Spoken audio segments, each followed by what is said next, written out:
The Enchanted House of Many Ways, Part 2.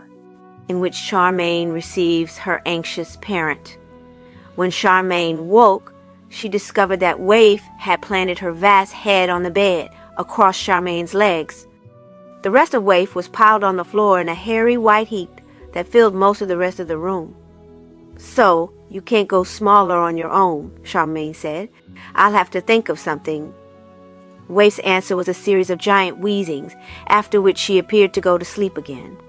Charmain, with difficulty, dragged her legs out from under Waif's head and edged round Waif's vast body, finding clean clothes and getting into them. When she came to do her hair, Charmain discovered that all the hairpins she usually put it up with seemed to have vanished, probably during her dive off the cliff. All she had left was a ribbon. Mother always insisted that respectable girls needed to have their hair in a neat knot on the top of their heads. Charmain had never worn her hair any other way. "Oh, well," she said to her reflection in the neat little mirror. "Mother's not here, is she?" And she did her hair in a fat plait over one shoulder and fastened it with the ribbon. Like that? She thought her reflection looked nicer than usual, fuller in the face and less thin and grumpy. She nodded at her reflection and picked her way around Waif to get to the bathroom. To her relief, the bathroom had thawed overnight. The room was full of soft dripping sounds from water doing all the pipes, but nothing else seemed to be wrong until Charmain tried the taps. All four of them ran ice-cold water, no matter how long they ran for. "I didn't want a bath anyway," Charmain said as she went out into the corridor. There was no sound from Peter. Charmain remembered Mother telling her that boys always were hard to wake in the morning. She did not let this worry her. She opened the door and turned left into the kitchen, into solid foam. Clots of foam and large single bubbles sailed past her into the corridor. "Damnation!" Charmain said. She put her head down and her arms across her head and plowed into the room. It was as hot in there as her father's bakehouse when he was baking for a big order. "Phew!" she said. "I suppose it takes days to use up a cake of soap." After that she said nothing else because her mouth filled with soapy froth when she opened it. Bubbles worked up her nose until she sneezed, causing a small foamy whirlwind. She collided with the table and heard another teapot fall down, but she plowed on until she ran into the laundry bags and heard the saucepans rattle on top of them. Then she knew where she was. She spared one hand from her face in order to fumble for the sink, and then along the sink until she felt the back door under her fingers. She groped for the latch. For a moment she thought that had vanished in the night, until she realized it was on the other edge of the door, and finally flung the door open. Then she stood gulping in deep soapy breaths and blinking her running, smarting, soap-filled eyes into a beautiful, mild morning. Bubbles sailed out past her in crowds. As her eyes cleared, Charmain stood admiring the way big, shiny bubbles caught the sunlight as they soared against the green slopes of the mountains. Most of them, she noticed, seemed to pop when they got to the end of the yard, as if there was an invisible barrier there, but some sailed on and up as if they would go on forever. Charmain followed them up with her eyes, past brown cliffs and green slopes. One of those green slopes must be that meadow where she had met the lubbock, but she was unable to tell which. She let her eyes go on to the pale blue sky above the peaks. It was a truly lovely day. By this time, there was a steady, shimmering stream of bubbles pouring out of the kitchen.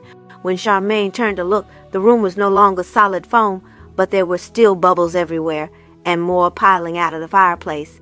Charmain sighed and edged back indoors until she could lean over the sink and throw the window open too. This helped enormously. 2 lines of bubbles now sailed out of the house faster than before and made rainbows in the yard. The kitchen emptied rapidly.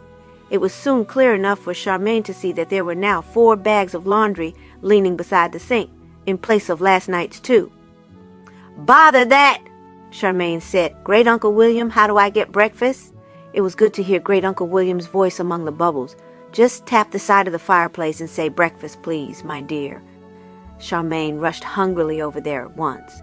She gave the soapy paintwork there an impatient tap, "Breakfast, please," and found she was having to back away from a floating tray, nudging at the glasses dangling on her chest.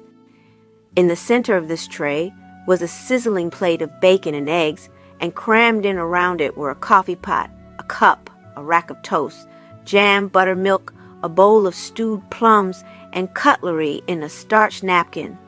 "Oh, lovely," she said, and before it could all get too soapy, she seized the tray and carried it away into the living room. To her surprise, there was no sign of the afternoon tea feast that she and Peter had had last night, and the trolley was neatly back in its corner, but the room was very musty, and there were quite a few escaped bubbles coasting around in it. Charmain went on and out through the front door. She remembered that while she was picking the pink and blue petals for the spell from the Book of Palimpsest, she had noticed a garden table and bench outside the study window.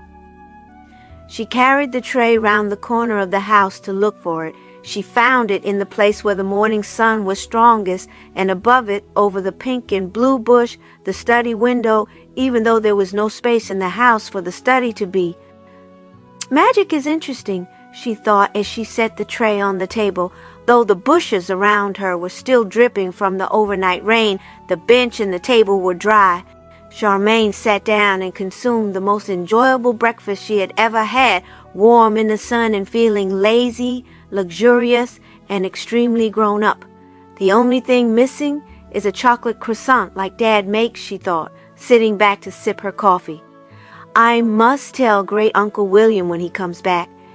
She had an idea that Great Uncle William must have sat here often, enjoying his breakfast. The blooms on the hydrangeas around her were the finest in the garden, as if for his special pleasure. Each bush had more than one color of flowers. The one in front of her had white flowers and pale pink and mauve. The next one over started blue on the left side and shaded over into a deep sea green on the right. Charmain was feeling rather pleased that she had not allowed the kobold to cut these bushes down, when Peter stuck his head out through the study window. This rather destroyed Charmain's pleasure. "Hey, where did you get that breakfast?" Peter demanded. Charmain explained, and he put his head inside and went away. Charmain stayed where she was, expecting Peter to arrive any moment and hoping that he wouldn't, but nothing happened. After basking in the sun a while longer, Charmain thought she would find a book to read. She carried the tray indoors and through to the kitchen first, congratulating herself on being so tidy and efficient. Peter had obviously been there because he had shut the back door, leaving only the window open so that the room was once more filled with bubbles, floating gently toward the window and then streaming swiftly out of it. Among these bubbles loomed the great white shape of Waif. As Charmain arrived, Waif stretched out her huge frayed tail and wagged it sharply against the mantelpiece. A very small dog dish, piled with the amount of food suitable for a very small dog, landed among the bubbles by her enormous front paws. Waif surveyed it sadly, lowered her vast head, and slurped up the dog food in one mouthful. "Oh, poor Waif," Charmain said. Waif looked up and saw her. Her huge tail began to wag, thrumming against the fireplace. A new tiny dog dish appeared with each wag. In seconds, Waif was surrounded in little dog dishes spread all over the floor. "Don't overdo it, Waif," Charmain said, edging among the dishes. She put the tray down on one of the two new laundry bags and said to Waif, "I'll be in the study looking for a book if you want me," and edged her way back there. Waif ate busily and took no notice. Peter was in the study. His finished breakfast tray was on the floor beside the desk, and Peter himself was in the chair, busily leafing through one of the large leather books from the row at the back of the desk. He looked far more respectable today. Now that his hair was dry, it was in neat tawny curls, and he was wearing what was obviously his second suit, which was of good green tweed. It was crumpled from his knapsack and had one or two round, wet patches on it where bubbles had burst, but Charmain found that she quite approved of it. As Charmain came in, he slammed the book shut with a sigh and pushed it back in its place. Charmain noticed that he had a piece of green string tied round his left thumb. "So that's how he managed to get in here," she thought. "I can't make head or tail of these," he said to her. "It must be in here somewhere, but I can't find it." "What are you trying to find?" Charmain asked. "You said something last night about a Lubbock," Peter said, "and I realized that I didn't really know what they are. I'm trying to look them up. Or do you know all about them?" "Not really, except that they're very frightening," Charmain confessed. "I'd like to find out about them, too. How do we—" Peter pointed his thumb with the green string round it at the row of books. "These I know these are a wizard's encyclopedia, but you have to know the sort of thing you're looking for before you can even find the right volume to look in. Charmaine pulled her glasses up and bent to look at the books. Each one was called Res Magica in gold, with a number under that and then a title. Volume 3, she read, Giroloptica. Volume 5, Panacticon. Then down at the other end, Volume 19, Advanced Seminal. Volume 27, Terrestrial One-Iromancy. Volume 28, Cosmic One-Iromancy. I see your problem, she said. I'm going through them in order now, Peter said. I've just done 5. It's all spells I can't make head or tail of. He pulled out Volume 6, which was labeled simply Hex, and opened it. You do the next one, he said. Charmaine shrugged and pulled forward Volume 7. It was called, not very helpfully, Potence. She took it over to the windowsill where there was space and light and opened it not far from the beginning. As soon as she did, she knew it was the one. Demon, powerful, and sometimes dangerous being, she read, often confused with an elemental QV. And leafing on a few pages, devil, a creature of hell. After that, she was at elf gift.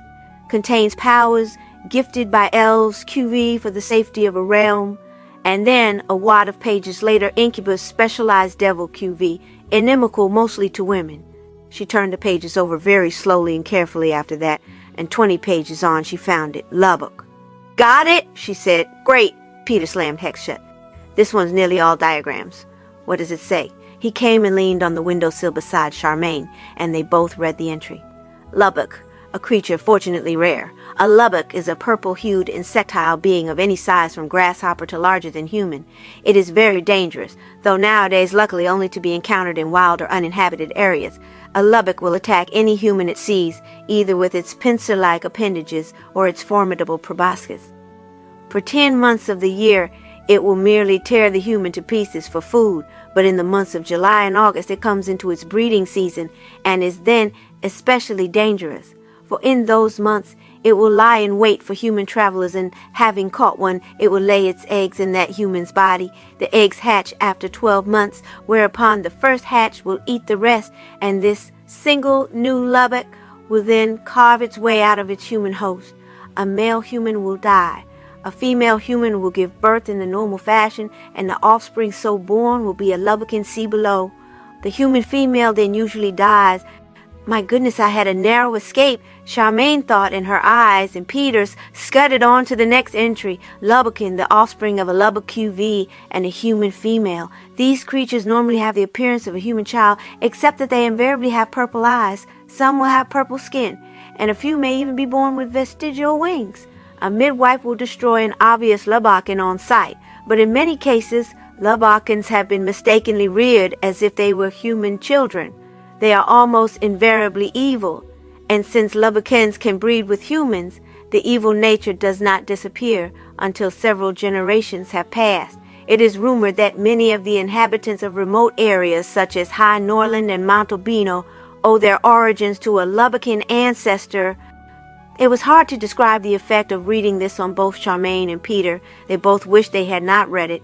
Great Uncle William's sunny study suddenly felt entirely unsafe, with queer shadows in the corners. In fact, Charmaine thought, the whole house did. She and Peter both found themselves staring around uneasily and then looking urgently out of the window for danger in the garden. Both jumped when Waif gave an outsized yawn somewhere in the corridor. Charmaine wanted to dash out there and make sure that window at the end was quite shut.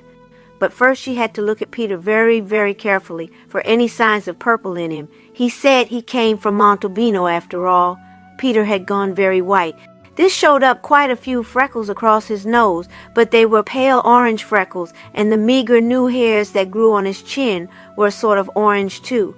His eyes were a rusty sort of brown, nothing like the greenish yellow of Charmaine's own eyes, but not purple either. She could see all this easily because Peter was staring at her quite as carefully.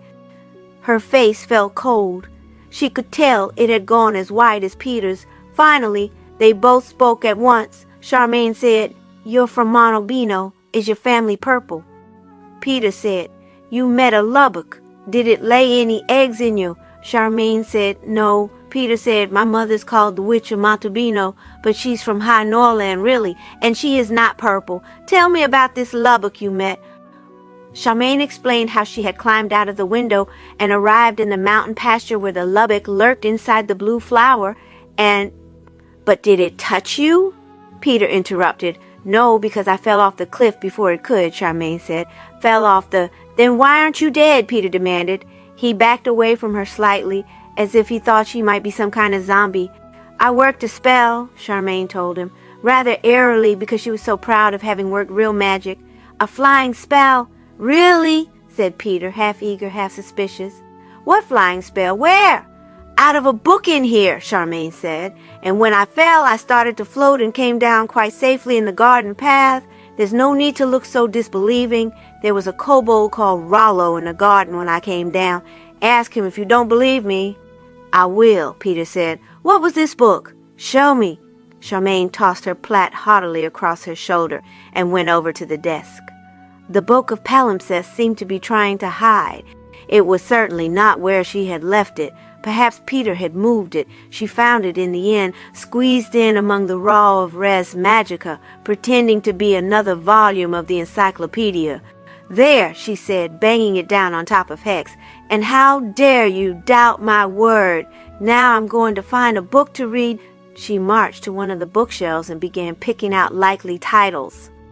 None of the books seemed to have stories in them, which Charmain would have preferred, but some of the titles were quite interesting.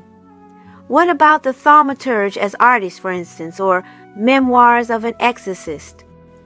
On the other hand, the theory and practice of choral invocation looked decidedly dry, but Charmain rather fancied the one next to it called the 12-branch wand.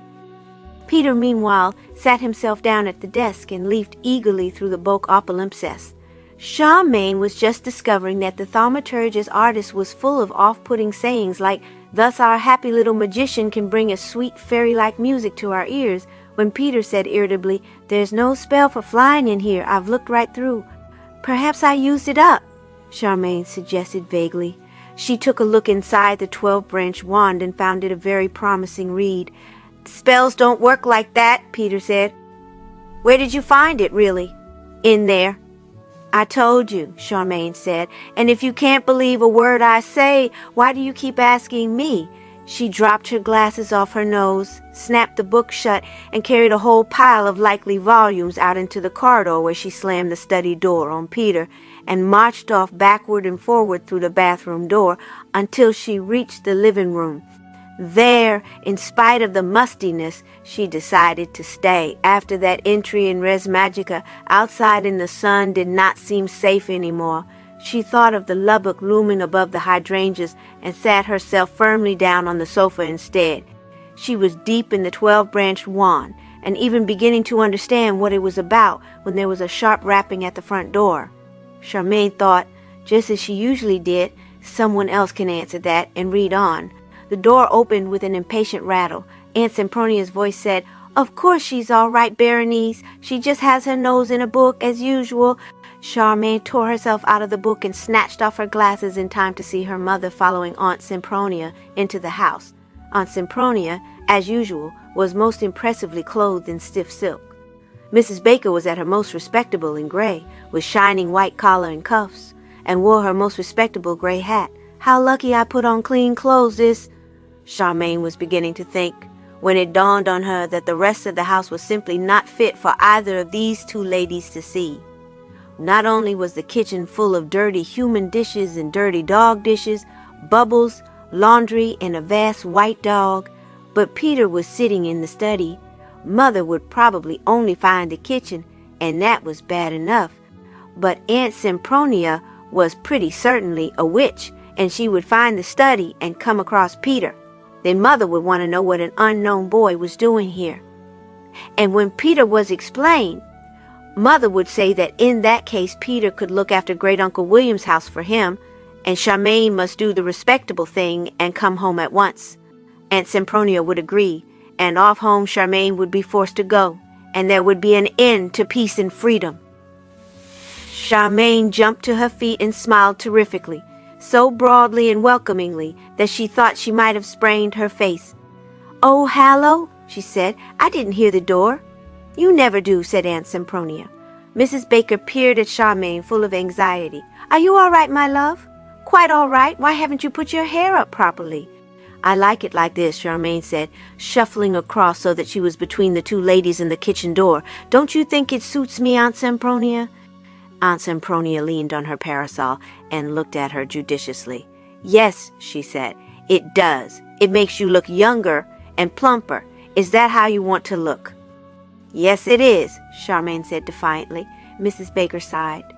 Darling, I wish you wouldn't talk in that bold way. People don't like it, you know. But I'm very glad to see you looking so well. I lay awake half the night listening to the rain and hoping that the roof on this house didn't leak. It doesn't leak, Charmain said, or fearing that you might have left a window open, added her mother. Charmain shuddered. No, I shut the window, she said, and immediately felt sure that Peter was at that moment opening the window onto the Lubbock's meadow. You really have nothing to worry about, Mother, she lied. Well, to tell the truth, I was a little worried, Mrs. Baker said. Your first time away from the nest, you know. I spoke to your father about it. He said you might not be managing to feed yourself properly. She held up the bulging embroidered bag she was carrying. He packed you some more food in this. I'll just go and put it in the kitchen for you, shall I? She asked, and pushed past Charmain toward the inner door. No, help, Charmain thought. She took hold of the embroidered bag in what she hoped was a most gentle, civilized way, rather than the grab for it that she would have liked to make, and said, You needn't bother, Mother. I'll take it in a moment and fetch the other one for you. Oh, why? It's no trouble, my love, her mother protested, hanging on to the bag. Because I've got a surprise for you first, Charmain said hurriedly. You go and sit down. That sofa's very comfortable, Mother, and it has its back to this door. Do take a seat, Aunt Sempronia, but it won't take me a moment, Mrs. Baker said. If I leave it on the kitchen table where you can find it. Charmain waved her free hand. Her other hand was hanging onto the bag for dear life. Great Uncle William, she cried out. Morning coffee, please. To her enormous relief, Great Uncle William's kind voice replied, Tap the trolley in the corner, my dear, and say, Morning coffee. Mrs. Baker gasped with amazement and looked round to see where the voice was coming from. Aunt Sempronia looked interested, looked quizzical, and went over to give the trolley a smart rap with her parasol. Morning coffee, she said. Instantly the room filled with a warm smell of coffee. A tall silver coffee pot stood on the trolley, steaming, together with tiny gilded cups, a gilded cream jug, a silver sugar boat, and a plate of little sugary cakes. Mrs. Baker was so astonished that she let go of the embroidered bag. Charmain put it quickly behind the nearest armchair. Very elegant magic, Aunt Sempronia said. Berenice, come and sit down here and let Charmain wheel the trolley over beside this sofa. Mrs. Baker obeyed, looking dazed, and to Charmain's acute relief, the visit started to turn into an elegant, respectable coffee morning. Aunt Sempronia poured coffee, while Charmain handed round the sugary cakes. Charmain was standing facing the kitchen door, holding the plate out to Aunt Sempronia, when the door swung open and Waif's huge face appeared round the edge of it, obviously fetched by the smell of little sugary cakes. Go away, Waif, Charmain said. Shoo, I mean it. You can't come in here unless you're respectable. Go. Waif stared wistfully, sighed hugely, and backed away. By the time Mrs. Baker and Aunt Sempronia, each carefully holding a brimming little coffee cup, had managed to turn round to see who Charmain was talking to, Waif was gone and the door was shut again. What was that? Mrs. Baker asked. Nothing, Charmain said soothingly. Only Great Uncle William's guard dog, you know. She's terribly greedy. You have a dog here? Mrs. Baker interrupted in the greatest alarm. I'm not sure I like that, Charmain. Dogs are so dirty, and you could get bitten. I hope you keep it chained up. No, she's terribly clean. And obedient, Charmain said, wondering if this was true.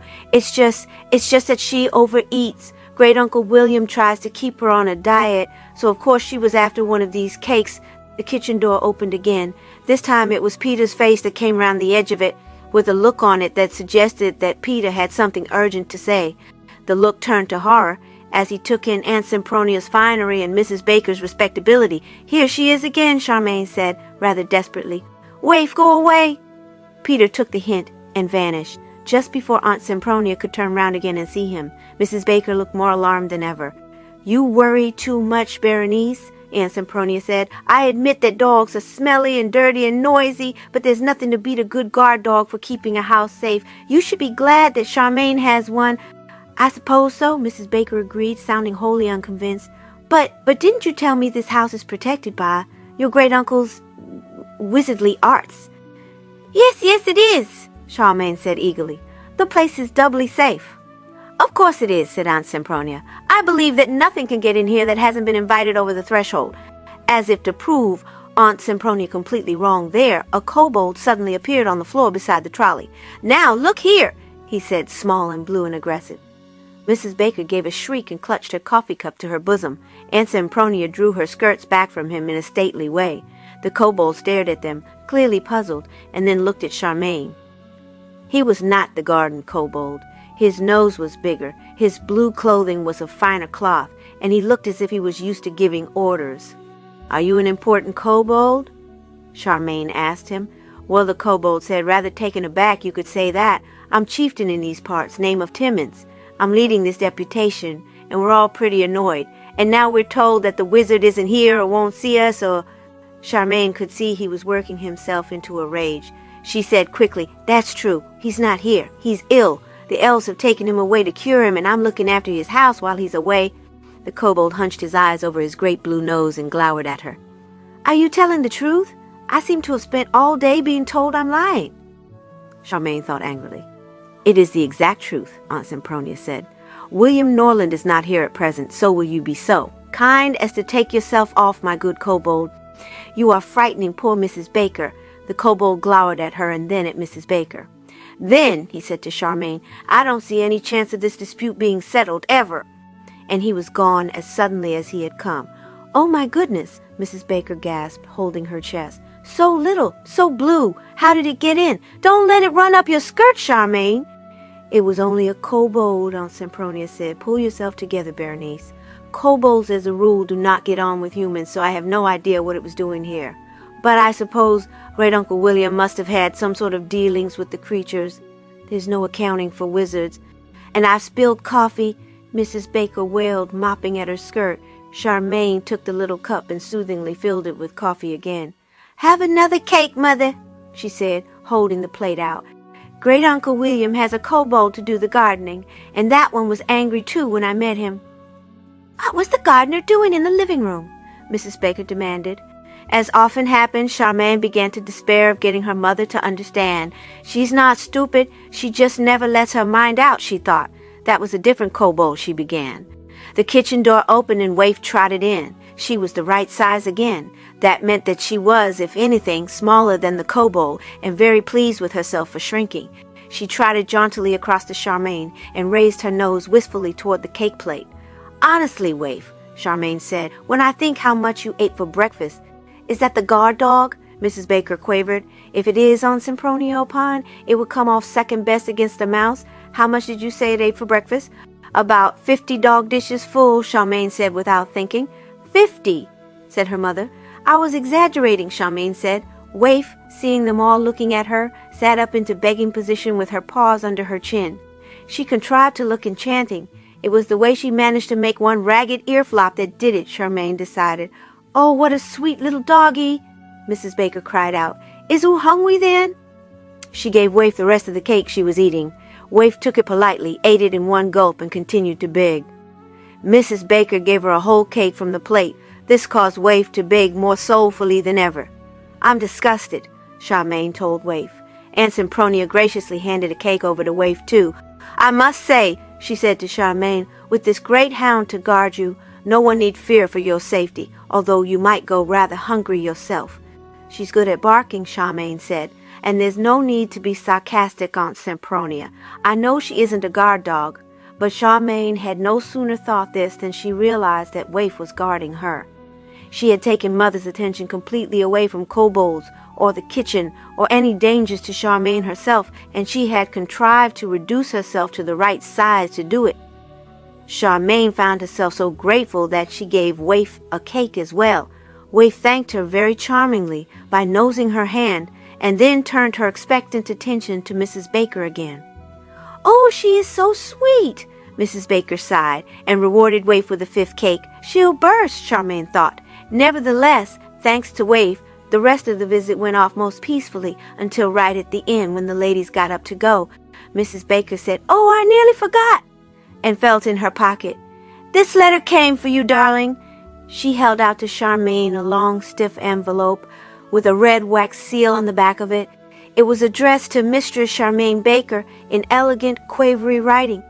Charmain stared at the letter and found her heart was banging away in her ears and her chest like a blacksmith at an anvil.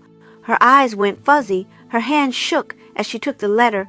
The king had replied to her. He had actually answered. She knew it was the king. The address was in the same quavery writing that she had found on the letter in Great Uncle William's study. "Oh, thanks," she said, trying to sound casual. Her mother said, "It looks very grand. What do you think?" "Oh, it's nothing," Charmain said. "It's only my leaver's certificate. This was a mistake." Her mother exclaimed, "What? But your father is expecting you to stay on at school and learn a little culture, darling." "Yes, I know, but they always give everyone a certificate at the end of the 10th year," Charmain invented. "In case some of us do want to leave, you know. My whole class will have got one too. Don't worry."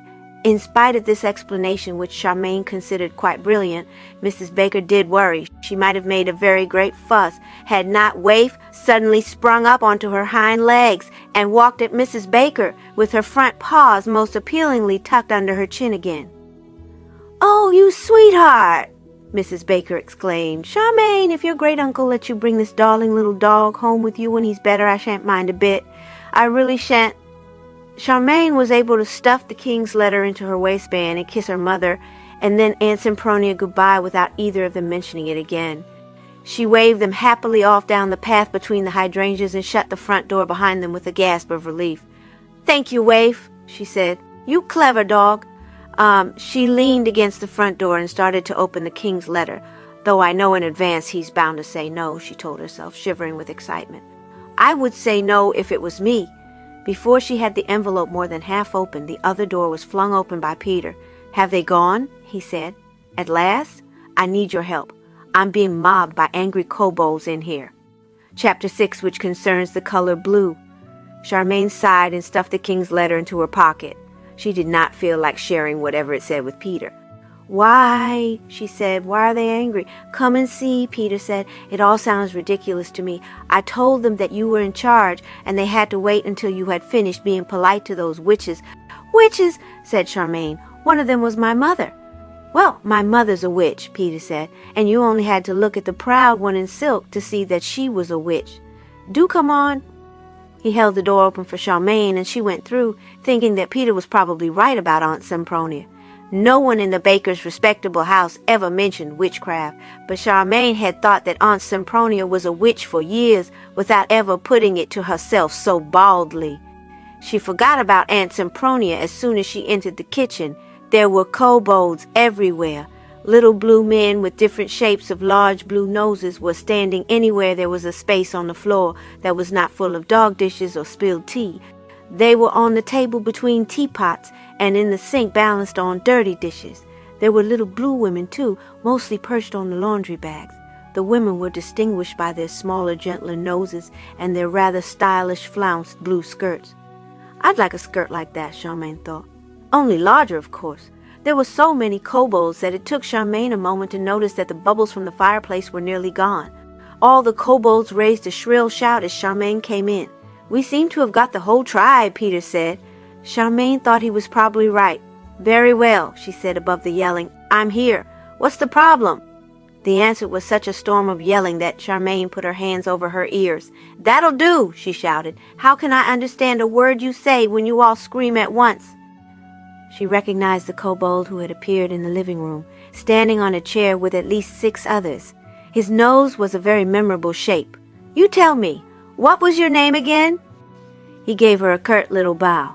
"Timmins is my name. I understand you are Charmain Baker and you speak for the wizard, am I right?" "More or less," Charmain said.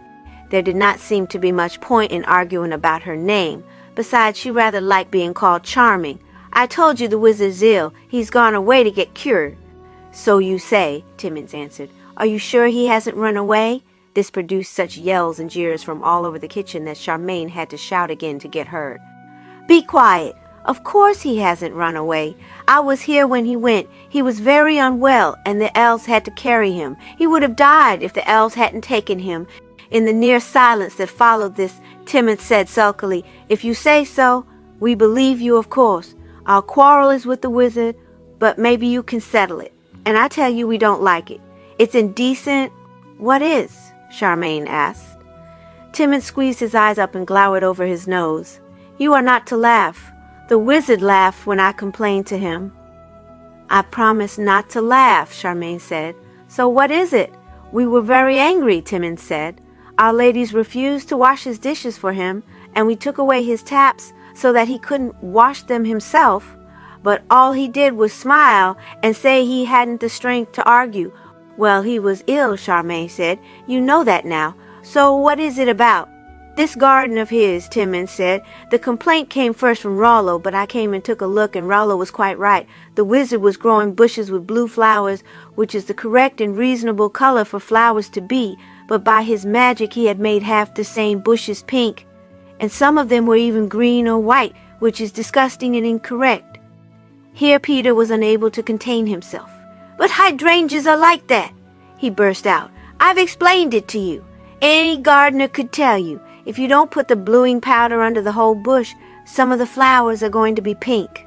Rollo's a gardener. He must have known." Charmain looked around the crowded kitchen but could not see Rollo anywhere among the swarms of blue people.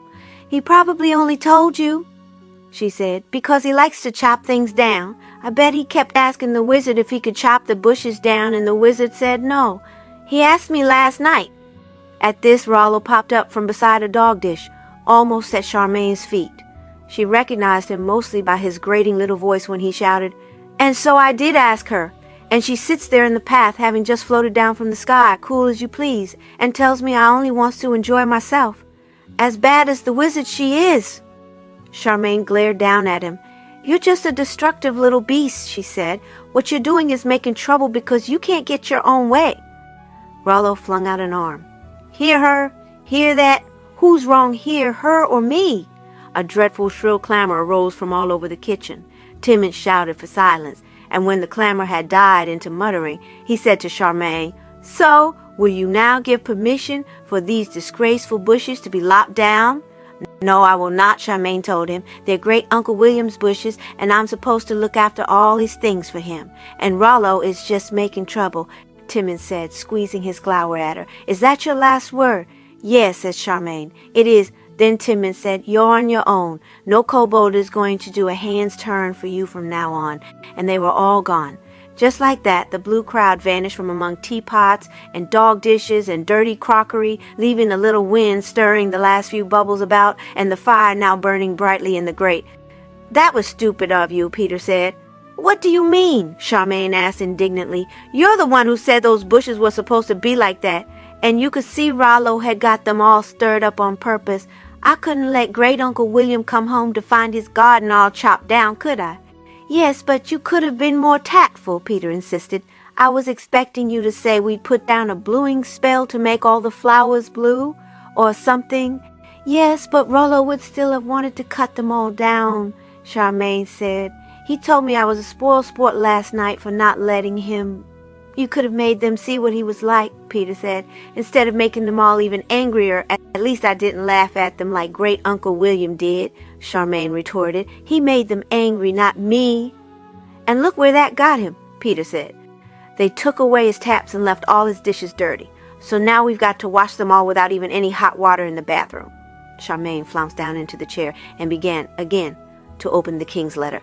"Why have we got to?" she said. "I haven't the remotest idea how to wash dishes anyway." Peter was scandalized. "You haven't? Why ever not?" Charmain got the envelope open and pulled out a beautiful, large, stiff, folded paper.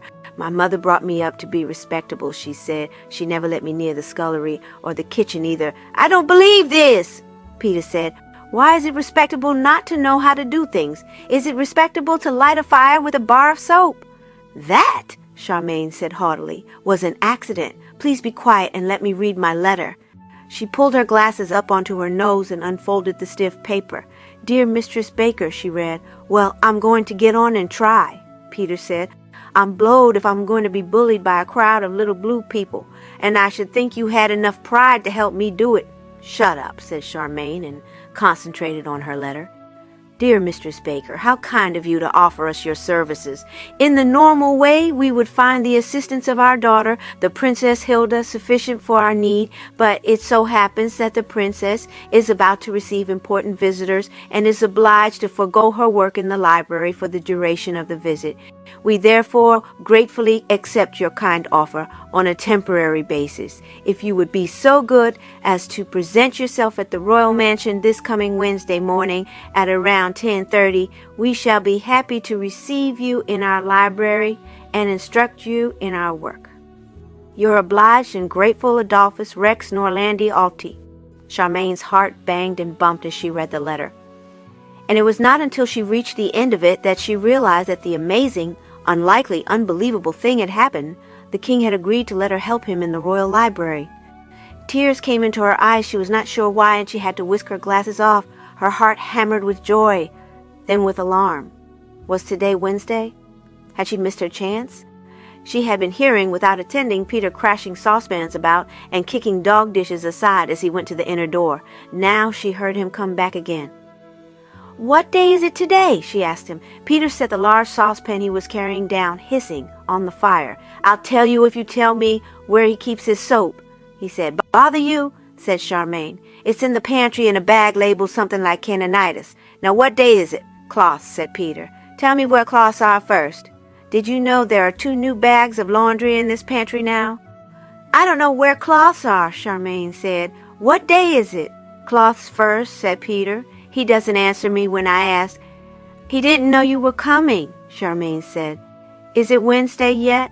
"I can't think why he didn't know," Peter said. "He got my letter. Asked for cloths." Charmain sighed. "Great Uncle William," she said, "this stupid boy wants to know where cloths are, please."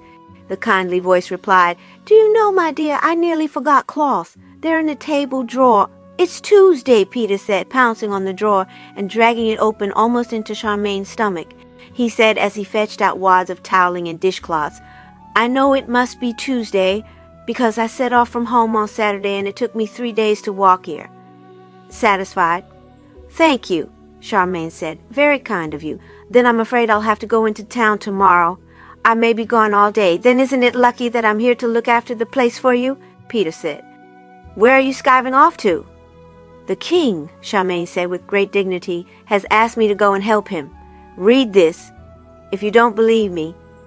Peter picked up the letter and looked it over. "I see," he said. "You've arranged to be in 2 places at once. Nice for you. So you can darn well help me wash these dishes now when the water's hot." "Why, I didn't get 'em dirty," Charmain said. She pocketed her letter and stood up. "I'm going into the garden." "I didn't get them dirty either," Peter said. "And it was your uncle who annoyed the kobolds." Charmain simply swept past him toward the living room. "You got nothing to do with being respectable," Peter shouted after her. "You're just lazy." Charmain took no notice and swept onward to the front door. Waif followed her, bustling appealingly around her ankles, but Charmain was too annoyed with Peter to bother with Waif. "Always criticizing," she said. "He's never stopped once since he got here." "As if he was perfect," she said as she flung open the front door. She gasped. The kobolds had been busy, very quickly. True, they had not cut down the bushes because she had told them not to, but they had cut off every single pink bloom and most of the mauve or white ones. The front path was strewn with pink and lilac umbrellas of hydrangea flowers, and she could see more lying among the bushes. Charmain gave a cry of outrage and rushed forward to pick them up. "Lazy, am I?" she muttered as she collected hydrangea heads into her skirt. "Oh, poor great Uncle William, what a mess. He liked them all colors. Oh, those little blue beasts." She went to tip the flowers out of her skirt onto the table outside the study window and discovered a basket by the wall there. She took it with her among the bushes. While Waif scuttled and snorted and sniffed around her, Charmain scooped up snipped-off hydrangea heads by the basket load. She chuckled rather meanly when she discovered that the kobolds had not always been certain which were blue. They had left most of the ones that were greenish and some that were lavender-colored, while there was one bush at which they must have had real trouble, because each flower on each of its umbrellas was pink in the middle and blue on the outside. To judge by the numbers of tiny footprints around this bush, they had held a meeting about it. In the end, they had cut the blooms off one half of the bush and left the rest. See, it's not that easy, Charmain said loudly, in case there were any kobolds around listening. And what it really is vandalism, and I hope you're ashamed. She carried her last basketful back to the table, repeating, vandals, bad behavior, little beasts, and hoping that Rollo at least was somewhere listening. Some of the biggest heads had quite long stalks. Charmain collected those into a large pink, mauve, and greenish-white bunch and spread the rest out on the table to dry in the sun. She remembered reading somewhere that you could dry hydrangeas and they would stay the same color and make good decorations for winter. Great Uncle William would enjoy these, she thought. So you see, it is useful to sit and read a lot, she announced to the air. By this time, however, she knew she was trying to justify herself to the world, if not to Peter, because she had been rather too impressed with herself for getting a letter from the king. Oh, well, she said. Come on, Waif. Waif followed Charmain into the house, but backed away from the kitchen door, trembling. Charmain saw why when she came into the kitchen, and Peter looked up from his steaming saucepan. He had found an apron from somewhere and stacked all the crockery in neat heaps along the floor. He gave Charmain a look of righteous pain. Very ladylike, he said. I ask you to help me wash up and you pick flowers. No, really, Charmain said. Those beastly kobolds have cut off all the pink ones. They have? Peter said. That's too bad. Your uncle's going to be upset when he comes home, isn't he? You could put your flowers in that dish where the eggs are. Charmain looked at the pie dish full of eggs crammed in beside the big bag of soap flakes among the teapots on the table. Then where do we put the eggs? Just a moment. She went away to the bathroom and put the hydrangeas in the wash basin. It was rather ominously moist and trickly in there, but Charmain preferred not to think about that. She went back to the kitchen and said, Now I'm going to nurture the hydrangea bushes by emptying these teapots on them, Peter said. That'll take you several hours. Do you think this? Only steaming, Charmain said. I think it ought to bubble, and it won't take me hours. Watch. She sorted out 2 largish saucepans and began emptying teapots into them. She was saying, there are some advantages to being lazy, you know. When she realized that, as soon as she had emptied a teapot and put it back on the table, the teapot disappeared. Leave us one, Peter said anxiously. I'd like a hot drink. Charmain thought about this and carefully put the last teapot down on the chair. It disappeared too. Oh, well, Peter said. Since he was obviously trying not to be so unfriendly, Charmain said, we can get afternoon tea in the living room after I've emptied these. And my mother brought another bag of food when she came. Peter cheered up remarkably. Then we can have a decent meal when we've done the washing up, he said. We're doing that first, whatever you say. And he held Charmain to it in spite of her protests. As soon as she came in from the garden, Peter came and took the book out of her hands and presented her with a cloth to tie round her waist instead. Then he led her to the kitchen, where the mysterious and horrible process began. Peter thrust another cloth into her hands. You wipe and I'll wash, he said, lifting the steaming saucepan off the fire and pouring half the hot water on the soap flakes sprinkled in the sink. He heaved up a bucket of cold water from the pump and poured half of that in the sink too. Why are you doing that? Charmain asked. So as not to get scalded, Peter replied, plunging knives and forks into his mixture and following those with a stack of plates. Don't you know anything? No, Charmain said. She thought irritably that not one of the many books she had read had so much as mentioned washing dishes, let alone explained how you did it. She watched as Peter briskly used a dishcloth to wipe old dinner off a patterned plate. The plate came out of the suds bright and clean. Charmain rather liked the pattern now, and was almost inclined to believe that this was magic. She watched Peter dip the plate in another bucket to rinse it. Then he handed it to her. What do I do with this? She asked. Wipe it dry, of course, he said. Then stack it on the table. Charmain tried. The whole horrible business took ages. The wiping cloth hardly seemed to soak up water at all, and the plate kept nearly slithering out of her hands. She was so much slower at wiping than Peter was at washing that Peter soon had a heap of plates draining beside the sink and began to get impatient. Naturally, at that point, the prettiest patterned plate slid out of Charmain's hands completely and fell on the floor. Unlike the strange teapots, it broke. Oh, Charmain said, staring down at the pieces. "How do you put them together?" Peter rolled his eyes up toward the ceiling. "You don't," he said. "You just take care not to drop another." He collected the pieces of plate and threw them into another bucket. "I'll wipe now. You try your hand at washing, or we'll be all day." He let the now brownish water out of the sink, collected the knives, forks, and spoons out of it, and dropped them in the rinsing bucket. To Charmain's surprise, they all seemed to be clean and shiny now. As she watched Peter fill the sink again with more soap and hot water, she decided crossly but quite reasonably that Peter had chosen the easy part of the work. She found she was mistaken. She did not find it easy at all. It took her slow ages on each piece of crockery, and she got soaked down the front of her in the process. And Peter kept handing back to her plates and cups, saucers and mugs, and saying they were still dirty, nor would he let her wash any of the many dog dishes until the human crockery was done. Charmain thought this was too bad of him. Waif had licked each one so clean that Charmain knew they would be easier to wash than anything else. Then, on top of this, she was horrified to find that her hands were coming out of the suds all red and covered with strange wrinkles. "I must be ill," she said. "I've got a horrible skin disease." She was annoyed and offended when Peter laughed at her, but the dreadful business was done at last. Charmain, damp in front and wrinkly in the hands, went sulkily off to the living room to read the 12-branch wand by the slanting light of the setting sun, leaving Peter to stack the clean things in the pantry. By this time, she was feeling she might go mad if she didn't sit and read for a while. "I've hardly read a word all day," she thought. Peter interrupted her much too soon by coming in with a vase he had found and filled with the hydrangeas which he dumped down on the table in front of her. "Where's that food you said your mother brought?" he said. "What?" Charmain said, peering at him through the foliage. "I said food," Peter told her. Waif seconded him by leaning against Charmain's legs and groaning. "Oh," Charmain said, "yes, food. You can have some if you promise not to dirty a single dish eating it." "That's all right," Peter said. "I'm so hungry I could lick it off the carpet."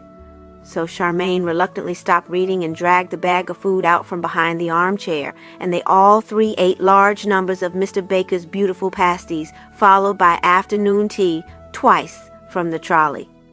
In the course of this huge meal, Charmain parked the vase of hydrangeas on the trolley to be out of the way. When she next looked, they had vanished. "I wonder where they went," Peter said. "You can sit on the trolley and find out," Charmain suggested. But Peter did not feel like going that far, to Charmain's disappointment. While she ate, she tried to think of ways of persuading Peter to go away back to Montalbino. It was not that she utterly disliked him exactly. It was just annoying to share the house with him, and she knew as clearly as if Peter had told her that the next thing he was going to make her do was to empty the things out of those laundry bags and wash them too. The idea of more washing made her shudder. At least, she thought, "I'm not going to be here tomorrow, so he can't make me do it then." All at once she was hideously nervous. She was going to see the king. She had been crazy to write to him, quite mad, and now she was going to have to go and see him. Her appetite went away. She looked up from her last creamy scone and found it was now dark outside. The magical lighting had come on indoors, filling the room with what seemed like golden sunshine, but the windows were black. "I'm going to bed," she said. "I've got a long day tomorrow. If that king of yours has any sense," Peter said, "he'll kick you straight out as soon as he sees you. Then you can come back here and do the laundry."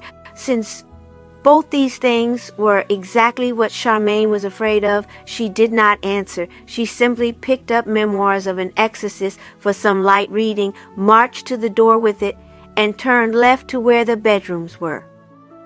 Chapter 7, in which a number of people arrive at tea, the royal mansion. Charmain had rather a disturbed night. Some of this was certainly due to Memoirs of an Exorcist, whose author had clearly been very busy among a lot of haunts and weirdities, all of which he described, in a matter-of-fact way that left Charmain in no doubt that ghosts were entirely real and mostly very unpleasant. She spent a lot of the night shivering and wishing she knew how to turn on the light. Some of the disturbance was due to Waif, who was determined she had a right to sleep on Charmain's pillow, but most of the disturbance was nerves, pure and simple, and the fact that Charmain had no way of telling what the time was. She kept waking up thinking, "Suppose I oversleep." She woke in gray dawn, hearing birds twittering somewhere, and almost decided to get up then. But somehow she fell asleep again, and when she woke next, it was in broad daylight. "Help!" she cried out and flung back the covers, accidentally flinging Waif onto the floor too, and stumbled across the room to find the good clothes she had put out specially. As she dragged on her best green skirt, the sensible thing to do came to her at last. "Great Uncle William," she called out, "how do I tell what time it is?" "Merely tap your left wrist," the kindly voice replied, "and say time, my dear." It struck Charmain that the voice was fainter and weaker than it had been. She hoped it was simply that the spell was wearing off, and not that Great Uncle William was getting weaker himself wherever he was. "Time?" she said, tapping. She expected a voice, or more probably a clock, to appear. People in High Norland were great on clocks. Her own house had 17, including one in the bathroom. She had been vaguely surprised that Great Uncle William did not seem to have even one cuckoo clock somewhere, but she realized the reason for this when what happened was that she simply knew the time. It was 8 o'clock, "and it'll take me at least an hour to walk there," she gasped, ramming her arms into her best silk blouse as she ran for the bathroom. She was more nervous than ever as she did her hair in there. Her reflection, with water trickling across it for some reason, looked terribly young with its hair and one rusty pigtail over its shoulder. "He'll know I'm only a schoolgirl," she thought, but there was no time to dwell on it. Charmain rushed out of the bathroom and back through the same door leftward and charged into the warm, tidy kitchen. There were now 5 laundry bags leaning beside the sink, but Charmain had no time to bother about that. Waif scuttled toward her, whining piteously, and scuttled back to the fireplace where the fire was still cheerfully burning. Charmain was just about to tap the mantelpiece and ask for breakfast when she saw Waif's problem. Waif was now too small to get her tail anywhere near the fireplace, so Charmain tapped and said, "Dog food, please," before asking for breakfast for herself. As she sat at the cleared table hurrying through her breakfast, while Waif briskly cleaned up the dog dish at her feet, Charmain could not help grudgingly thinking that it was much nicer having the kitchen clean and tidy. "I suppose Peter has his uses," she thought, pouring herself a last cup of coffee. But then she felt she ought to tap her wrist again. And she knew it was now 6 minutes to 9 and jumped up in a panic. "How did I take so long?" she said out loud, and raced back to her bedroom for her smart jacket. Perhaps because she was putting on the jacket as she ran, she somehow turned the wrong way through the door and found herself in a very peculiar place. It was a long, thin room with pipes running everywhere around it, and in the middle a large, trickling tank mystifyingly covered in blue fur. "Oh, bother!" Charmain said, and backed out through the door. She found herself back in the kitchen. "At least I know the way from here," she said, diving through into the living room and running for the front door. Outside, she nearly tripped over a crock of milk, which must have been meant for Rollo. And "He doesn't deserve it," she said as she shut the front door with a slam. Down the front path she raced, between beheaded hydrangeas and out through the gate, which shut with a clash behind her. Then she managed to slow down, because it was silly to try to run however many miles it was to the royal mansion, but she went down the road at a very brisk walk indeed, and she had just got to the first bend when the garden gate went clash again behind her. Charmain whirled round. Waif was running after her, pattering as fast as her little legs would take her. Charmain sighed and marched back toward her. Seeing her coming, Waif gamboled delightedly and made tiny squeaks of pleasure. "No, Waif," Charmain said. "You can't come. Go home." She pointed sternly toward Great Uncle William's house. "Home!" Waif drooped both ears and sat up and begged. "No!" Charmain commanded, pointing again. "Go home!" Waif dropped to the ground and became a miserable white lump, with just the tip of her tail wagging. "Oh, honestly," Charmain said, and since Waif seemed determined not to budge from the middle of the road, Charmain was forced to pick her up and rush back to Great Uncle William's house with her. "I can't take you with me," she explained breathlessly as they went. "I've got to see the king, and people just don't take dogs to see the king." She opened Great Uncle William's front gate and dumped Waif on the garden path. "There, now stay." She shut the gate on Waif's reproachful face and strode off down the road again. As she went, she tapped her wrist anxiously and said, "Time?" But she was outside Great Uncle William's grounds then, and the spell did not work. All Charmain knew was that it was getting later. She broke into a trot. Behind her, the gate clashed again. Charmain looked back to see Waif once more racing after her. Charmain groaned, whirled round, raced to meet Waif, scooped her up, and dumped her back inside the gate. "Now be a good dog and stay," she panted, rushing off again. The gate clashed behind her, and Waif once more came pelting after her. "I shall scream," Charmain said. She turned back and dumped Waif inside the gate for the third time. "Stay there, you silly little dog." This time she set off toward town at a run. Behind her, the gate clashed yet again. Tiny footsteps pattered in the road. Charmain whirled round and ran back toward Waif, crying out, "Oh, blast you, Waif! I shall be so late." This time she picked Waif up and carried her toward the town, panting out, "All right, you win. I shall have to take you because I'll be late if I don't, but I don't want you, Waif. Don't you understand?" Waif was delighted. She squirmed upward and licked Charmain's chin. "No, stop that," Charmain said. "I'm not pleased. I hate you. You're a real nuisance. Keep still, or I'll drop you." Waif settled into Charmain's arms with a sigh of contentment. "Grrr," Charmain said as she hurried on. As she rounded the huge bulge of cliff, Charmain had meant to check upward in case the Lubbock came plunging down at her from the meadow above, but by then she was in such a hurry that she clean forgot about the Lubbock and simply jog-trotted onward. And greatly to her surprise, the town was almost in front of her when she came round the bend. She had not remembered it was so near. There were the houses and towers, rosy and twinkling in the morning sun, only a stone's throw away. "I think Aunt Sempronia's pony made a meal of this journey," Charmain thought, as she strode in among the first houses. The road dived in across the river and became a dirty town street. Charmain thought she remembered that this end of town was rather rough and unpleasant, and marched on fast and nervously. But although most of the people she passed seemed quite poor, none of them seemed to notice Charmain particularly, or if they did, they only noticed Waif peeping out enthusiastically from Charmain's arms. "Pretty little dog," remarked a woman, carrying strings of onions to market as Charmain strode by. "Pretty little monster," Charmain said. The woman looked very surprised. Waif squirmed protestingly. "Yes, you are," Charmain told her, as they began to come among wider streets and smarter houses. "You're a bully and a blackmailer, and if you've made me late, I shall never forgive you." As they reached the marketplace, the big clock on the town hall struck 10 o'clock, and Charmain went suddenly from needing to hurry to wondering how she was going to stretch 10 minutes' walk into half an hour. The royal mansion was practically just round the corner from here. At least she could slow down and get cool. By now the sun had burned through the mist from the mountains, and what with that and Waif's warm body, Charmain was decidedly hot. She took a detour along the esplanade that ran high above the river, rushing swift and brown on its way to the great valley beyond the town, and dropped to a saunter. 3 of her favorite bookshops were on this road. She pushed her way among other sauntering people and looked eagerly into windows. "Nice little dog," several people said as she went. "Huh!" Charmain said to Waif. "Fat lot they know." She arrived in Royal Square as the big clock there began to chime the half hour. Charmain was pleased, but as she crossed the square to the booming of the clock, she was somehow not pleased, and not hot anymore either.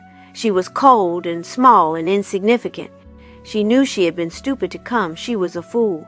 They would take one look at her and send her away. The flashing of the golden tiles on the roof of the royal mansion daunted her completely. She was glad of Waif's small warm tongue licking her chin again. By the time she was climbing the steps to the heavy front door of the mansion, she was so nervous that she almost turned round and ran away. But she told herself firmly that this was the one thing in the world she really wanted to do, even though I'm not sure I do want to now, she thought. And everyone knows that those tiles are only tin enchanted to look like gold, she added, and she lifted the great gold-painted knocker and bravely hammered on the door with it. Then her knees threatened to fold under her, and she wondered if she could run away. She stood there quivering and clutching Waif hard. The door was opened by an old serving man, probably the butler, Charmain thought, wondering where she had seen the old man before. "I must have passed him in town on my way to school," she thought. She said, "I'm Charmain Baker. The king wrote me a letter." She let go of Waif with one hand in order to fetch the letter out of her pocket, but before she could get at it, the old butler held the door wide open. "Please to come in, Miss Charming," he said in a quavery old voice. "His Majesty is expecting you." Charmain found herself entering the royal mansion on legs that wobbled almost as badly as the old butler's did. He was so stooped with age that his face was on a level with Waif as Charmain wobbled in past him. He stopped her with a shaky old hand. "Please to keep tight hold on the little dog, miss. It wouldn't do to have it wandering about here." Charmain discovered herself to be babbling. "I do hope it's all right to bring her. She would keep following me, you see, and in the end I had to pick her up and carry her, or I'd have been—" "Perfectly all right, miss," the butler said, heaving the great door shut. "His Majesty is very fond of dogs. Indeed, he has been bitten several times trying to make friends with— Well, the fact of the matter is, miss, that our Rajputi cook owns a dog that is not at all a nice creature. It has been known to slay other dogs when they impinge upon its territory." "Oh, dear," Charmain said weakly. "Precisely," said the old butler. "If you will follow me, miss—" Waif squirmed in Charmain's arms, because Charmain was clutching her so tightly as she followed the butler along a broad stone corridor. It was cold inside the mansion and rather dark. Charmain was surprised to find that there were no ornaments anywhere, and almost no hint of royal grandeur unless you counted one or two large brown pictures in dingy gold frames. There were big pale squares on the walls every so often, where pictures had been taken away, but Charmain was by now so nervous that she did not wonder about this. She just became colder and thinner and more unimportant, until she felt she must be about the size of Waif. The butler stopped and creakily pushed open a mighty square oak door. "Your Majesty, Miss Charmain Baker," he announced. "And dog—" Then he darted away. Charmain managed to dart her into the room. The shakiness must be catching, she thought, and did not dare curtsy in case her knees collapsed. The room was a vast library. Dim brown shelves of books stretched away in both directions.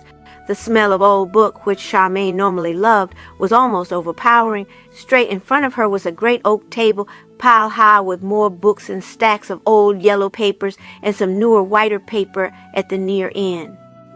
There were 3 big carved chairs at that end, arranged around a very small charcoal fire in an iron basket. The basket sat on a kind of iron tray, which in turn sat on an almost worn-out carpet. 2 old people sat in 2 of the carved chairs. One was a big old man with a nicely trimmed white beard and, when Charmain dared to look at him, kindly crinkled old blue eyes. She knew he had to be the king. "Dear," he said to her, "and take a seat. Put the little dog down." Charmain managed to do as the king said. Waif, to her relief, seemed to realize that one must be on one's best behavior here. She sat gravely down on the carpet and politely quivered her tail. Charmain sat on the edge of the carved chair and quivered all over. "Let me make my daughter known to you," said the king. Princess Hilda was old too. If Charmain had not known she was the king's daughter, she might have thought the princess and the king were the same age. The main difference between them was that the princess looked twice as royal as the king. She was a big lady like her father, with very neat iron gray hair and a tweed suit, so plain and tweed-colored that Charmain knew it was a highly aristocratic suit. Her only ornament was a big ring on one veiny old hand. "That is a very sweet little dog," she said in a firm and forthright voice. "What is her name?" "Waif, your highness," Charmain faltered. "And have you had her long?" the princess asked. Charmain could tell that the princess was making conversation in order to set her at her ease, and that made her more nervous than ever. "No, that is," she said, "the fact is, she was a stray, or, Great Uncle William said she was, and he can't have had her long because he didn't know she was, a girl. William Norland, you know, the wizard, the king, and the princess both said, 'Oh,' at this, and the king said, 'Are you related to Wizard Norland, then, my dear?' 'Our great friend,' added the princess. He's my Aunt Sempronia's great uncle, really," Charmain confessed. Somehow the atmosphere became much more friendly. The king said rather longingly, "I suppose you have had no news of how Wizard Norland is yet?" Charmain shook her head. "I'm afraid not, your majesty, but he did look awfully ill when the elves took him away." "Not to be wondered at," stated Princess Hilda. "Poor William." Now, Miss Baker, oh, please call me Charmain, Charmain stammered.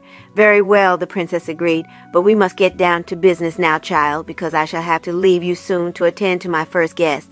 My daughter is sparing you an hour or so, the king said, to explain to you what we do here in the library and how you may best assist us.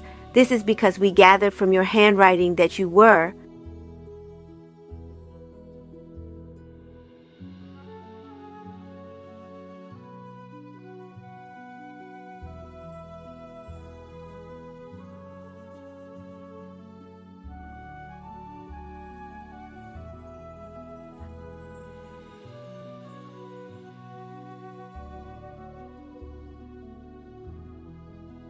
not very old, which we see is the case, and so probably inexperienced.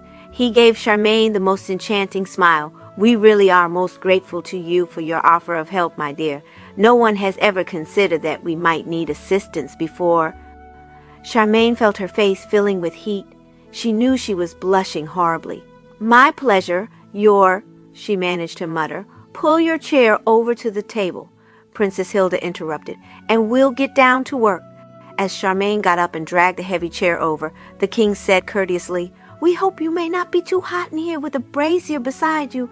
It may be summer now, but we old people feel the cold these days. Charmain was still frozen with nerves. Not at all, sire, she said. And Waif at least is happy, the king said, pointing a gnarly finger.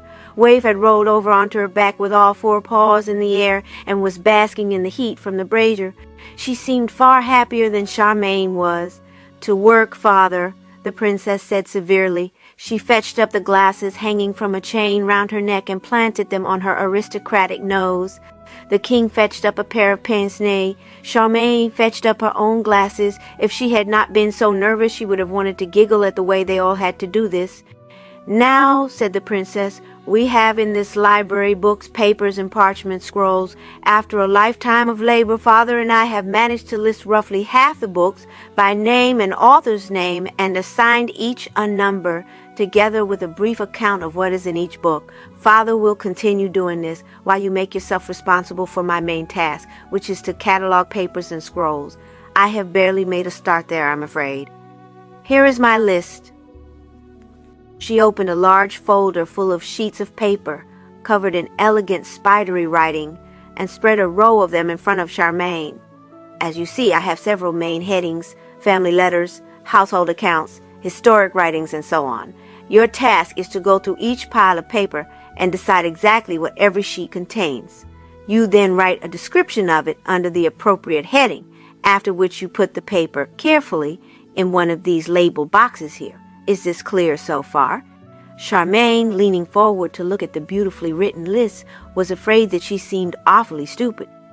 What do I do, she asked, if I find a paper that doesn't fit any of your headings, ma'am? A very good question, Princess Hilda said.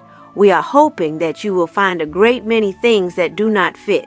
When you do find one, consult my father at once, in case the paper is important. If it isn't, put it in the box marked miscellaneous. Now here is your first packet of papers. I'll watch as you go through them to see how you go on. There is paper for your list. Pen and ink are here. Please start. She pushed a frayed brown packet of letters, tied together with pink tape, in front of Charmain and sat back to watch. I've never known anything so off-putting, Charmain thought. She tremulously unpicked a pink knot and tried spreading the letters out a little. Pick each one up by its opposite corners, Princess Hilda said. Don't push them. Oh, dear, Charmain thought. She glanced sideways at the king, who had taken up a wilted-looking soft leather book and was leafing carefully through it. I'd hoped to be doing that, she thought. She sighed and carefully opened the first crumbly brown letter. My dearest, gorgeous, wonderful darling, she read. I miss you so hideously. She said to Princess Hilda, is there a special box for love letters? Yes, indeed, said the princess. This one, record the date and the name of the person who wrote it. Who was it, by the way? Charmain looked on to the end of the letter. It says Big Dolphy. Both the king and the princess said, well, and laughed, the king most heartily. Then they are from my father to my mother, Princess Hilda said. My mother died many years ago now. But never mind that. Write it on your list. Charmain looked at the crumbly brown state of the paper and thought it must have been many years ago. She was surprised that the king did not seem to mind her reading it, but neither he nor the princess seemed in the least worried. Perhaps royal people are different, she thought, looking at the next letter. It began, "Dearest Chuffy Puffy One." Oh well, she got on with her task. After a while, the princess stood up and pushed her chair neatly up to the table. "This seems quite satisfactory," she stated. "I must go. My guests will be arriving soon. I still wish I had been able to ask that husband of hers too, father." "Out of the question, my dear," the king said, without looking up from the notes he was making. "Poaching. He's someone else's royal wizard." "Oh, I know," Princess Hilda said. "But I am also aware that Ingrid has 2 royal wizards, and our poor William is ill and may be dying. Life is never fair, my dear," the king said, still scratching away with his quill pen. "Besides, William had no more success than we have had." "I'm aware of that too, father," Princess Hilda said as she left the library, the door shut with a heavy thud behind her. Charmain bent over her next pile of papers, trying to look as if she had not been listening. It seemed private. This pile of paper had been tied into a bundle for so long that each sheet had stuck to the next one, all dry and brownish, like a wasp's nest Charmain had once found in the attic at home. She became very busy trying to separate the layers. "Him," said the king. Charmain looked up to see that he was smiling at her, with his quill in the air in a sideways twinkle at her from above his glasses.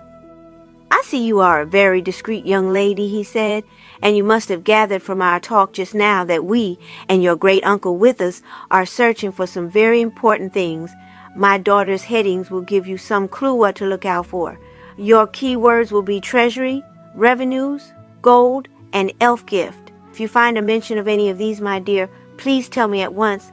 The idea of looking for such important things made Charmain's fingers on the frail paper go all cold and clumsy. Yes, of course, your majesty," she said.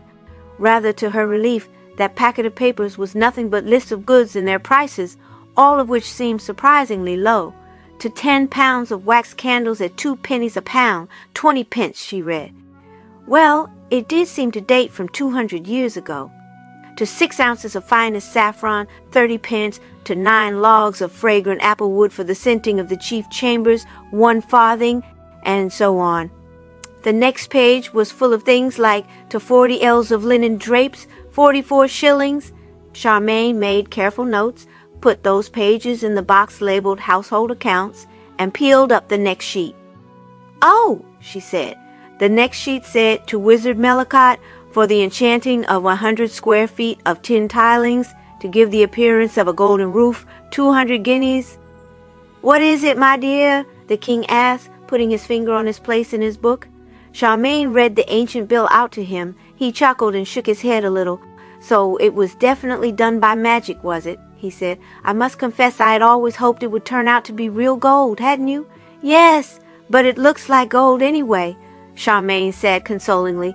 "And a very good spell, too, to last 200 years, the king said, nodding. "Expensive as well. 200 guineas was a lot of money in those days." "Ah, well, I never did hope to solve our financial problems that way. Besides, it would look shocking if we climbed up and stripped all the tiles off the roof." "Keep looking, my dear." Charmain kept looking, but all she found was someone charging 2 guineas to plant a rose garden, and someone else getting paid 10 guineas to refurbish the treasury. No, not someone else, the same wizard Melicott who did the roof. Melicott was a specialist, I fancy, the king said when Charmain had read this out. "Looks to me like a fellow who went in for faking precious metals. The treasury was certainly empty by that date. I've known my crown was a fake for years. Must be this Melicott's work. Are you getting peckish at all, my dear? A bit cold and stiff? We don't bother with regular lunch. My daughter doesn't hold with it, but I generally ask the butler to bring in a snack around this time. Why not get up and stretch your legs while I ring the bell?" Charmain stood up and walked about, causing Waif to roll to her feet and watch inquiringly while the king limped over to the bell rope by the door. He was decidedly frail, Charmain thought, and very tall. It was as if his height was too much for him. While they waited for someone to answer the bell, Charmain seized the chance to look at the books in the shelves. They seemed to be books about everything. Higgledy-piggledy, travel books next to books of algebra, and poems rubbing shoulders with geography. Charmain had just opened one called Secrets of the Universe Revealed. When the library door opened, and a man in a tall cook's hat came in carrying a tray. To Charmain's surprise, the king nimbly skipped behind the table. "My dear, pick up your dog," he called out urgently. Another dog had come in, pressed close to the cook's legs as if it felt unsafe, a bitter-looking brown dog with gnarly ears and a ratty tail. It was growling as it came. Charmain had no doubt that this was the dog that slew other dogs, and she dived to pick Waif up, but Waif somehow slipped through her hands and went trotting toward the cook's dog. The other dog's growls increased to a snarl. Bristles rose along its haggard brown back. It looked so menacing that Charmain did not dare go any nearer to it. Waif, however, seemed to feel no fear. She went right up to the snarling dog in her jauntiest way, raised herself on her tiny hind legs, and cheekily dabbed her nose on its nose. The other dog started back, so surprised that it stopped snarling. Then it pricked its lumpy ears and very cautiously nosed Waif in return. Waif gave an excited squeak and frisked. Next second, both dogs were gamboling delightedly all over the library. "Well," said the king, "I suppose that's all right then. What is the meaning of this, Jamal? Why are you here instead of Sim?" Jamal, who had only one eye, Charmain noticed, came and apologetically put his tray down on the table. "Our princess has taken Sim away to receive the guests, sire," he explained, "leaving no one but me to bring food. And my dog would come. I think," he added, watching the two prancing dogs, "that my dog has never enjoyed life until now." He bowed to Charmain. "Please bring your small white dog here again often, Miss Charming." He whistled to his dog. It pretended not to hear. He went to the door and whistled again. "Food," he said. "Come for Squid." This time both dogs came, and to Charmain's surprise and dismay, Waif went trotting out of the door beside the cook's dog, and the door shut after them both. "Not to worry," the king said. "They seem to be friends. Jamal will bring her back. Very reliable fellow, Jamal. If it wasn't for that dog of his, he'd be the perfect cook. Let's see what he's brought us, shall we?" Jamal had brought a jug of lemonade and a platter piled with crisp brown things under a white cloth. The king said, "Ah!" as he eagerly lifted the cloth. "Have one while they're hot, my dear." Charmain did so. One bite was enough to assure her that Jamal was an even better cook than her father, and Mr. Baker was renowned for being the best cook in town. The brown things were crunchy, but soft at the same time, with a rather hot taste that Charmain had never met before. They made you need the lemonade. She and the king polished off the whole platterful between them and drank all the lemonade. Then they got back to work. By this time they were on extremely friendly terms. Charmain now had no shyness about asking the king anything she wanted to know. "Why would they need 2 bushels of rose petals, sire?" she asked him, and the king answered, "They liked them underfoot in the dining saloon in those days." "Messy habit to my mind. Listen to what this philosopher has to say about camels, my dear." And he read out a page from his book that made them both laugh. The philosopher had clearly not got on with camels. Quite a long time later, the library door opened and Waif trotted in, looking very pleased with herself. She was followed by Jamal. "Message from our princess, sire," he said. "The lady has settled in and Sim is taking tea to the front parlor." "Ah," said the king. "Crumpets." "Muffins, too," Jamal said and went away. The king banged his book shut and stood up. "I had better go and greet our guests," he said. "I'll go on with the bills then," Charmain said. "I'll make a pile of the ones I want to ask about." No, said the king. "You come too, my dear. Bring the little dog. Helps break the ice, you know. This lady is my daughter's friend. Never met her myself." Charmain at once felt highly nervous again. She had found Princess Hilda thoroughly intimidating and much too royal for comfort, and any friend of hers was likely to be just as bad, but she could hardly refuse. When the king was expectantly holding the door open for her, Waif was already trotting after him. Charmain felt forced to get up and follow. The front parlor was a large room full of faded sofas with slightly frayed arms and rather ragged fringes. There were more pale squares on the walls where pictures must once have hung. The biggest pale square was over the grand marble fireplace, where to Charmain's relief a cheerful fire was burning. The parlor, like the library, was a cold room, and Charmain had gone cold with nerves again. Princess Hilda was sitting bolt upright on a sofa beside the fireplace, where Sim had just pushed a large tea trolley. As soon as she saw Sim pushing a trolley, Charmain knew where she had seen Sim before. It was when she had got lost beside the conference room and had that glimpse of the old man pushing a trolley along a strange corridor. That's odd, she thought. Sim was in the act of shakily placing a plate of buttered crumpets in the hearth. At the sight of those crumpets, Waif's nose quivered and she made a dash toward them. Charmain was only just in time to catch her. As she stood up holding the wriggling waif firmly in both arms, the princess said, "Ah, my father, the king!" Everyone else in the parlor stood up. "Father," said the princess, "may I introduce my great friend, Mrs. Sophie Pendragon?" The king strode limpingly forward, holding out his hand and making the large room look quite a little smaller.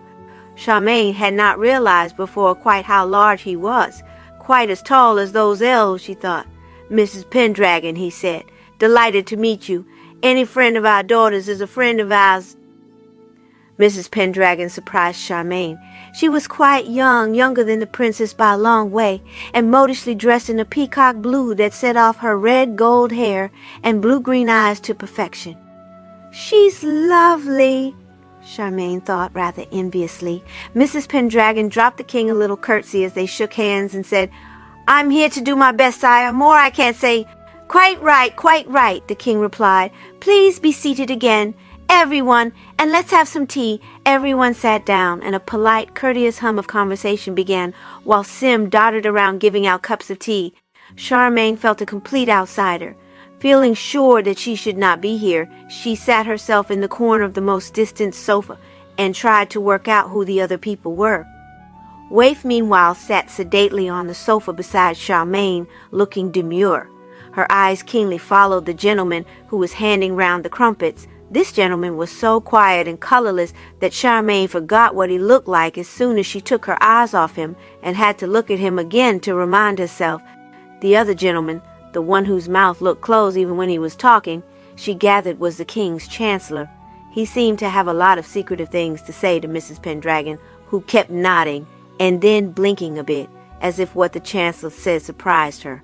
The other lady, who was elderly, seemed to be Princess Hilda's lady-in-waiting and very good at talking about the weather. "And I shouldn't be surprised if it didn't rain again tonight," she was saying as the colorless gentleman arrived beside Charmain and offered her a crumpet. Waif's nose swiveled yearningly to follow the plate. "Oh, thanks," Charmain said, pleased that he had not forgotten her. "Take two," suggested the colorless gentleman. "His Majesty will certainly eat any that are left over." The king at that moment was eating 2 muffins, one squashed on top of the other, and watching the crumpets as eagerly as Waif was. Charmain thanked the gentleman again and took 2. They were the most buttery crumpets she had ever encountered.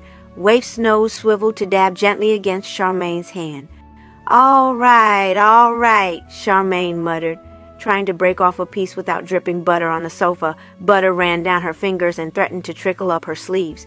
She was trying to get rid of it on her handkerchief when the lady-in-waiting finished saying all anyone could possibly say about the weather and turned to Mrs. Pendragon.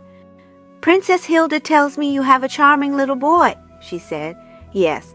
Morgan," Mrs. Pendragon said. She seemed to be having trouble with butter too, and was mopping her fingers with her handkerchief and looking flustered. "How old will Morgan be now, Sophie?" Princess Hilda asked. "When I saw him, he was just a baby." "Oh, nearly 2, Mrs. Pendragon replied, catching a big golden drip of butter before it fell on her skirt. "I left him with the door of the parlor open. Through it came a small, fat toddler in a grubby blue suit, with tears rolling down his face. 'Mom, Mom, Mom!' He was wailing as he staggered into the room. But as soon as he saw Mrs. Pendragon, his face spread into a blinding smile. He stretched out both arms and rushed to her, where he buried his face in her skirt. 'Mom!' he shouted. Following him through the door came floating an agitated-looking blue creature shaped like a long teardrop with a face on the front of it. It seemed to be made of flames. It brought a gust of warmth with it and a gasp from everyone in the room. An even more agitated housemaid hurried in after it. After the housemaid came a small boy, quite the most angelic child Charmain had ever seen. He had a mass of blonde curls that clustered around his angelic pink and white face.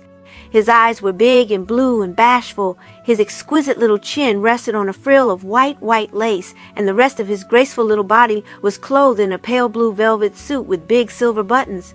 His pink rosebud mouth spread into a shy smile as he came in, showing a charming dimple in his delicate little cheek. Charmain could not think why Mrs. Pendragon was staring at him in such horror. He was surely a truly enchanting child. And what long curly eyelashes, with my husband and his fire demon, Mrs. Pendragon finished. Her face had gone fiery red, and she glared at the little boy across the toddler's head. Chapter 8, in which Peter has trouble with the plumbing,